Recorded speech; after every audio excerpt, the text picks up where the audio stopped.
Hello guys, welcome back to another video. और आज के इस वीडियो में हम बात करने वाले हैं हिस्ट्री के कुछ इंपॉर्टेंट क्वेश्चंस के बारे में। ये क्वेश्चन जो हैं प्रीवियस ईयर के हैं, तो आपके लिए इंपॉर्टेंट हो जाते हैं। इसमें आपको वर्ल्ड हिस्ट्री और जो भारतीय इतिहास है उसके प्रश्न भी देखने को मिलेंगे। तो चलिए इसे शुरू करते हैं। पहला प्रश्न है, बेस्टिल जेल पर जनता के हमले में कौन सी घटना को जन्म दिया? तो बेस्टिल जेल पर जो जनता ने हमला किया, इनमें से किस घटना को जन्म दिया? तो यहाँ पर ऑप्शन नंबर जो सी है सही आंसर हो जाएगा, फ्रांसीसी क्रांति को जन्म दिया।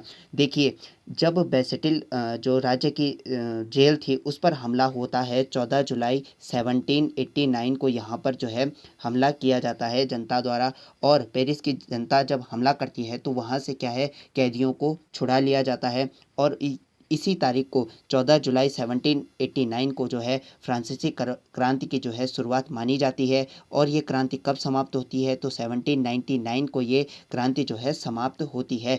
इस क्रांति का जो मकसद था वो क्या था कि फ्रांसीसी जो राजतंत्र था और जो वहाँ का राजा था, कौन राजा था? तो लुई 16वां जो राजा था, उस ये जो खराब आर्थिक नीतियाँ थी उनका दमन करना या उनका जो है उन्मूलन करना, इस क्रांति का मुख्य उद्देश्य था। तो ये क्रांति कब शुरुआत होती है? 14 जुलाई 1789 को। और बास्तिल के किले पर जब हमला किया जाता है तो कैदियों को वहाँ से मुक्त कर दिया जाता है। और ये जो बास्तिल का किला था इसको प्रतीक माना जाता है।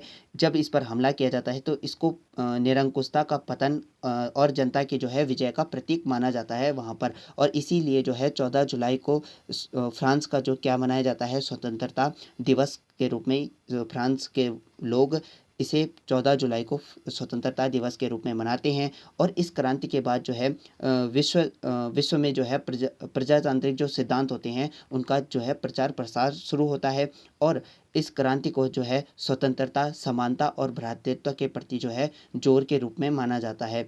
और तो ये क्रांति कब शुरू हुई थी? 1789 को शुरू हुई थी। और समाप्त कब हुई थी? तो 1799 को ये समाप्त हुई थी। आपसे प्रश्न पूछे जाते हैं फ्रांसीसी क्रांति को लेकर, और प्रश्न अब उत्तराखंड में भी जो है वर्ल्ड हिस्ट्री को लेकर बनने लगे हैं। तो इतना सब कुछ आप इस प्रश्न से याद रखेंगे। नेक्स्ट क्वेश्चन है, निम्नलिखित में से कौन से स्थल पर 1920 में भारतीय राष्ट्रीय कांग्रेस की बैठक हुई थी? तो कांग्रेस की बैठक से भी आपको जो है प्रश्न देखने को मिलते हैं। तो आपको बताना है इनमें से किस स्थान पर जो है भारतीय राष्ट्रीय कांग्रेस की बैठक हुई थी। तो इसका सही आंसर हो जाएगा ऑप्शन नंबर ए, नागपुर में जो है 1920 में भारतीय राष्ट्रीय कांग्रेस की जो है बैठक होती है। और इसके अध्यक्ष कौन होते हैं? तो सी विजय राघवाचारी जो हैं इसके जो है अधिवेशन के अध्यक्ष होते हैं। कांग्रेस को लेकर भी आपसे प्रश्न बनते हैं तो उनको देखते हैं। तो पहले देखते हैं कि कांग्रेस की स्थापना कब होती है। कांग्रेस की स्थापना होती है 1885 में। किसके द्वारा की जाती है? तो एलन ह्यूम द्वारा की जाती है। एक पेपर में, यूपी का एक पेपर था, उसमें आपसे ये क्वेश्चन भी बना था कि जो ए ह्यूम था ये उस समय क्या था? तो ये एक रिटायर्ड जो था सिविल सर्वेंट था, यानी कि इटावा, यूपी में जो शहर है इटावा, इटावा का जो ये कलेक्टर होता है। तो इसके द्वारा जो है कांग्रेस की जो है स्थापना की जाती है। और कांग्रेस का जो है स्थापना के समय नाम क्या होता है? तो स्थापना के समय इसका नाम होता है भारतीय राष्ट्रीय संघ। ये भी आपको याद रखना है। कांग्रेस की प्रथम बैठक की बात करें तो ये कांग्रेस की प्रथम बैठक कब होती है? 1885 में होती है। कहाँ होती है? बम्बई में होती है। और एक प्रश्न एक बार पूछा गया था कि जो कांग्रेस की जो प्रथम बैठक थी वो कहाँ प्रस्तावित की गई थी? प्रस्तावित की गई थी पूना में। लेकिन ये जो कांग्रेस की जो प्रथम अधिवेशन है या बैठक है, ये पूना में ना होकर बल्कि कहाँ होता है? बम्बई में। पूना में क्यों नहीं होता है? तो वहाँ पर जो है प्लेग फैल गया था, उसकी वजह से इसे पूना जो है माफ़ कीजिएगा, बम्बई, पूना से बम्बई शिफ्ट किया जाता है। और प्रथम बैठक के जो अध्यक्ष होते हैं उनका नाम आप याद रख लीजिए, WC बनर्जी थे।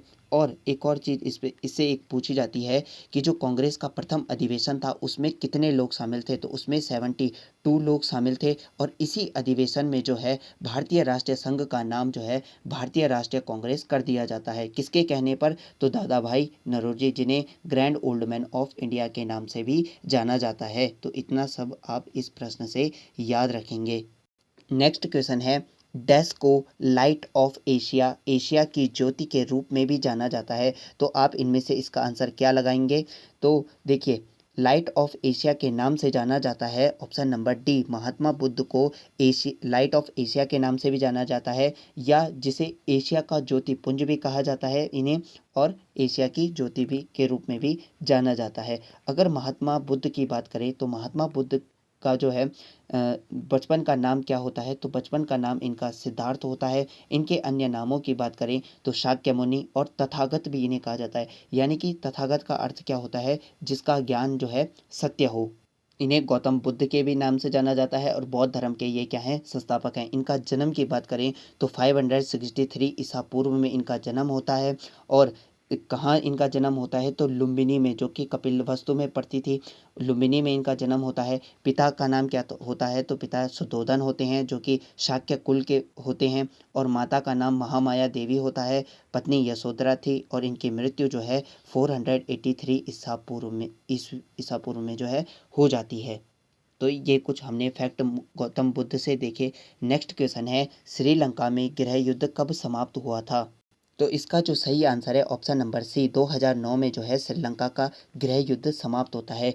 इनका जो है गृह युद्ध कितने वर्ष चलता है? तो ये चलता है 25 साल 9 महीने 13 हफ्ते और 4 दिन जो है ये गृह युद्ध चलता है। ये गृह युद्ध कब शुरू होता है? तो 23 जुलाई 1983 को ये शुरू होता है, और 19 मई और 2009 तक ये गृह युद्ध चलता है। ये गृह युद्ध क्या होता है कि जब एक देश के मतलब जब अंदर विरोधी जो समूह होते हैं ना, उनका जो है हिंसक संघर्ष शुरू हो जाता है, और दोनों ही जो है जातीय जो समूह होते हैं उनके लोगों, जब लाखों लोग मारे जाते हैं तो उसे ही गृह युद्ध की स्थिति कहा जाता है। देखिए यहाँ पर श्रीलंका में क्या होता था कि जो बहुसंख्यकवादी जो सिंहली भाषा के लोग थे उनका और जो जो अल्पसंख्यक तमिल थे, इनके बीच में जो है युद्ध चलता रहता था। और इसी संघर्ष जो ये हिंसक संघर्ष था, ये कब से कब तक चला? तो 23 जुलाई 1983 से 19 मई 2009 के बीच में ये चलता है। और ये एसएससी का क्वेश्चन है तो आपके लिए इम्पोर्टेंट हो जाता है। 2009 तक ये जो है गृह युद्ध इनका चला था। नेक्स्ट प्रश्न पर आते हैं। तो नेक्स्ट प्रश्न कहता है कि जिन जैक्स एक प्रसिद्ध था, तो ये भी एसएससी का क्वेश्चन है। आपने एक क्वेश्चन पढ़ा होगा कि रूसो क्या था? तो ये उसी का पूरा नाम है, जिन जैक्स रूसो। तो जिन जैक्स रूसो एक प्रसिद्ध क्या था? तो एक प्रसिद्ध दार्शनिक था। एसएससी ने जब ये क्वेश्चन पूछा था तो उसने यहाँ पर दार्शनिक की जगह चिंतक भी दे दिया था ऑप्शन में। तो ये क्या था? एक दार्शनिक था और फ्रांसीसी दार्शनिक था और चिंतक था। ये किस विचारधारा का था? तो ये प्रकृतिवाद विचारधारा का एक प्रसिद्ध जो है दार्शनिक था। नेक्स्ट क्वेश्चन है, सोवियत संघ वर्ष डैश में टूटा? तो सोवियत संघ आपको बताना है कब टूटा। देखिए ये प्रश्न मैंने इसलिए लिया है क्योंकि जो यूक्रेन है और जो रूस है उसके बीच में वॉर है, तो ये क्वेश्चन इंपॉर्टेंट हो जाता है, क्योंकि जो सोवियत संघ टूटा था ये 15 जो है देशों में टूटा था, और उसी में से यूक्रेन भी एक है, और जो रूस है वो तो इम्पोर्टेंट है ही इस यूएसएसआर में। तो सोवियत संघ कब टूटा था? तो सोवियत संघ टूटा था 25 दिसंबर 1991 में। तो ऑप्शन नंबर डी यहाँ पर जो है सही आंसर हो जाता है।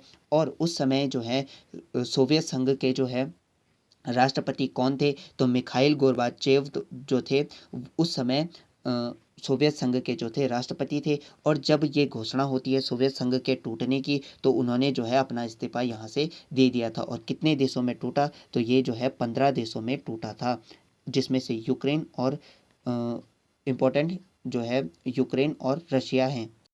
नेक्स्ट क्वेश्चन है, किस देश ने 19वीं शताब्दी में सार्वभौमिक मताधिकार दिया था? तो सार्वभौमिक मताधिकार किसने दिया था, किस देश ने दिया था? तो आपने एक क्वेश्चन पढ़ा होगा कि जो है सबसे पहले महिलाओं को मताधिकार किसने दिया था, यानी कि वोट देने का अधिकार किसने दिया था? तो वो दिया था ऑप्शन नंबर डी, न्यूजीलैंड ने। तो एसएससी ने जब ये क्वेश्चन पूछा था तो उसने थोड़ा सा लैंग्वेज चेंज करके पूछा था कि किस देश ने 19वीं शताब्दी में सार्वभौमिक मताधिकार दिया था? तो ये दिया था न्यूजीलैंड ने। आंसर सेम है, बस लैंग्वेज थोड़ा घुमाकर पूछी गई थी।